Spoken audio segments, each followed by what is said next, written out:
আল্লাহ পাক রব্বুল আলামিন বলেন, যারা আমি আল্লাহকে রব বলে স্বীকার করবে না, যারা আমার বন্ধুকে নবী হিসাবে গ্রহণ করবে না, যারা আমার ইসলাম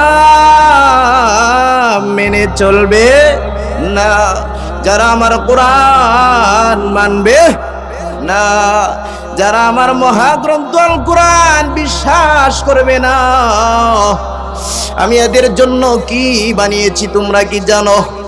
আল্লাহ বলেন, ইন্না আ'তাদনা জাহান্নামা লিল কাফিরিনা নুজুলা। চিৎকার দিয়ে বলুন আল্লাহু আকবার। আল্লাহ বলেন, এই নাফরমান এদের জন্য একমাত্র আমার বানানো জাহান্নাম বানিয়ে রেখেছি। বলেন নাউজুবিল্লাহ।